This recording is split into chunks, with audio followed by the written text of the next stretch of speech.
Welcome to another garage vid. Sorry it's been a long time since an update, guys, but I had to move house and things like that. But I thought I'd give you an update since the last time you saw what was going on, which was the when I got the brakes for it and they hadn't been put in yet. But I'm just going to do a quick rundown of where we're sort of at the moment, and we'll start from the front of the car to the back. So since last time, things that have changed engine-wise. Basically everything's the same up here, but what I have changed down the front here is this radiator cooling panel has been installed. This black one, I got that from Next Level Motorsport. Quite good. Installation was a little difficult and I had to make some modifications because it's a bit too thick. If it was about half the thickness and stuff, it would be fine, but I found up here the bonnet latch used to try and hit on the cooling panel, which did make the bonnet harder to close, but it's sort of worn in now and that's fine. Yeah, moving on down to the bottom here, you can see I've now broken my third lip. I damaged this. It's got the paint on the cloth tape on the front, but I did break it, so I'm going to have to get another one from PSI, and I'll sort that out soon enough, which is super annoying. Anyway, we'll have a look at the brakes. These brakes, installation was awesome.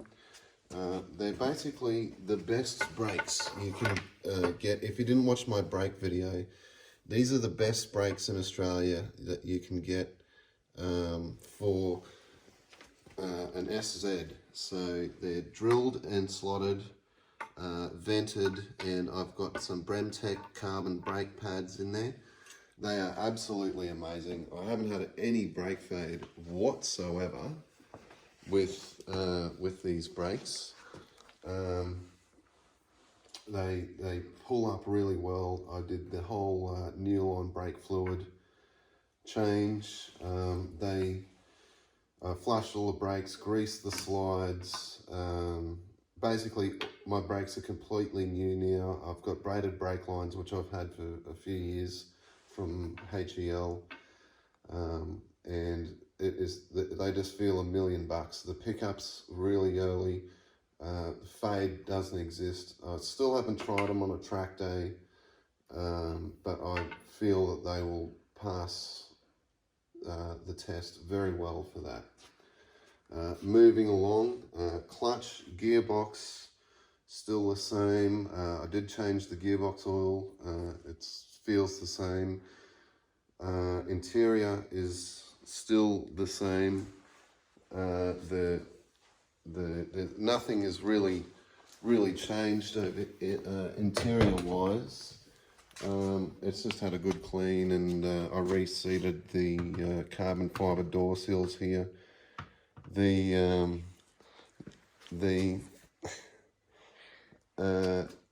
What else? The diff. Yeah, I've got the diff put in.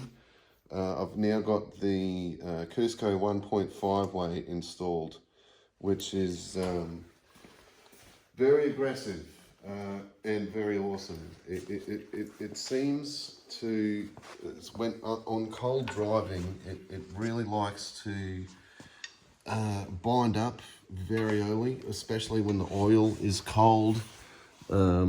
Hard to see at the moment because it's so high up in there, but it's it's an excellent diff. If I could make a recommendation, if you do get one, which is the cheapest diff you can get for these at the moment, they do come pre-loaded at 100% and 50%, so 100% on acceleration and 50% on deceleration. I would get it set to 80 or 60, so it's not so aggressive, depending on how you drive. For a street car, 60 or 80% would be perfect, but if you like drifting, 100% is fine.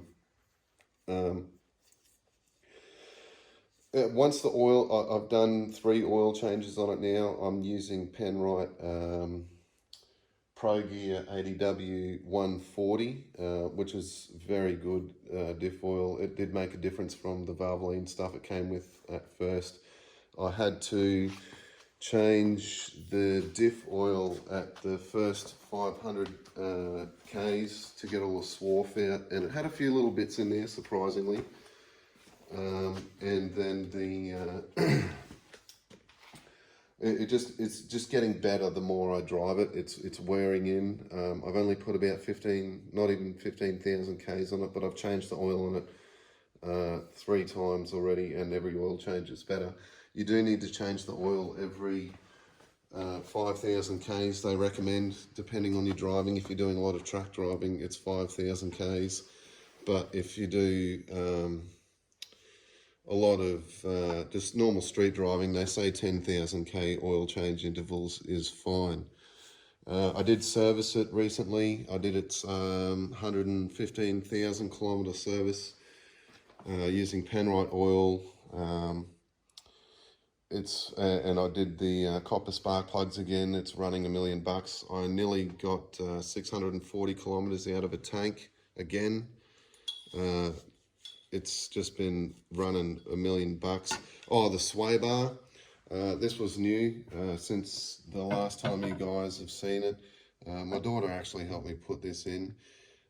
This did make a difference. The front end feels a little bit more nimble now, and the whole car doesn't seem to rotate quite as much. It was just a cheap sway bar, but I don't see the positives in spending hundreds of dollars on a sway bar when all it does is link your strut tops together.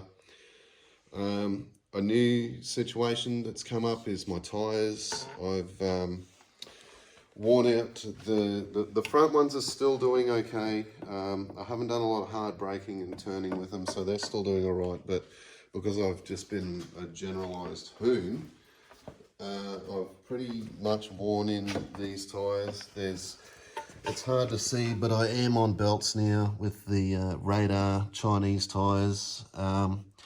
And I've decided I'm not going to go with the Michelin Pilot Sport 4s or 4Ss, because the new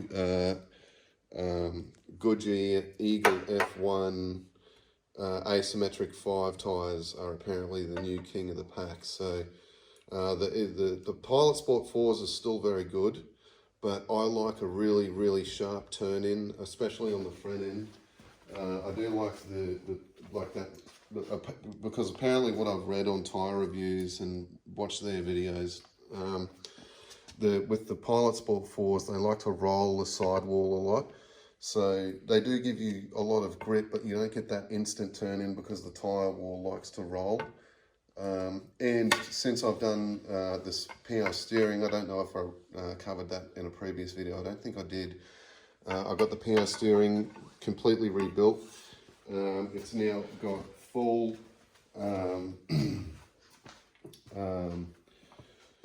Supra Pro polyurethane bushes through all the rack. It's all brand new basically, and I found out I had a couple of leaky lines, so they've given me brand new lines that are really hard to see down behind here. But yeah, I've got brand new high pressure lines to the rack. The rack's all rebuilt and it feels absolutely amazing. Something I would recommend all Supra owners do is replace their main steering rack bushes with polyurethane ones. I've actually got a spare set here, and they're a major thing and can be a safety issue. So when you buy the set from Supra Pro or whatever your Supra Pro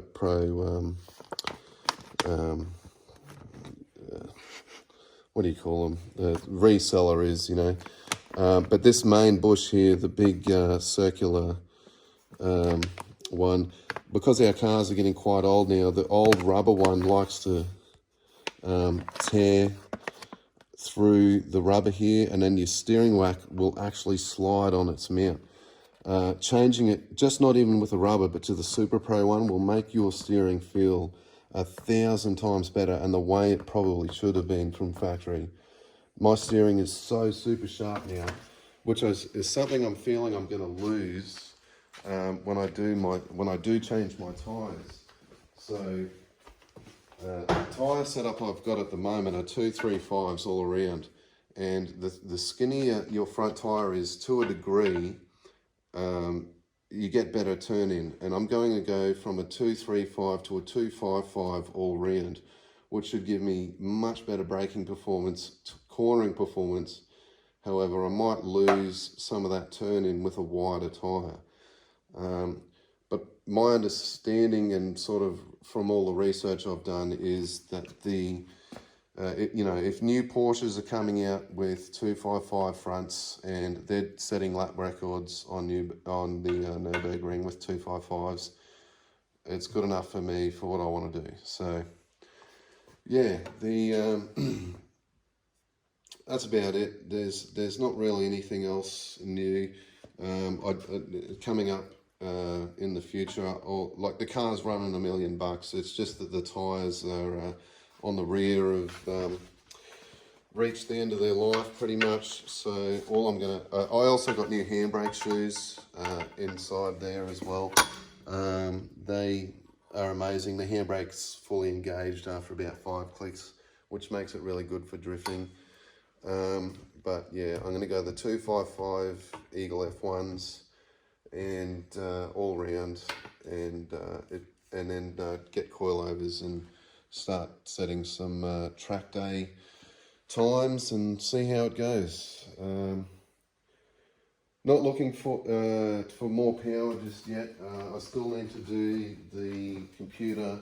I'm still held back by the factory computer. I'm still limited to 14 pound of boost. I've retuned my boost controller, so it's really fine tuned now. So I'm getting the absolute best I can do out of the factory computer and fuel system setup until I get the new computer and bigger injectors and another fuel pump and a fuel pressure regulator. But but for the moment, I'm not chasing power just yet. I just want to get the car like running $1 million and handling really well, and then I'll just throw in the bigger injectors and the Haltech 2000 because I don't want to change the throttle body. I'll keep it still throttle cable, and yeah, since I fixed and refurbished that whole throttle body, I don't really want to lose it. I do like how it feels.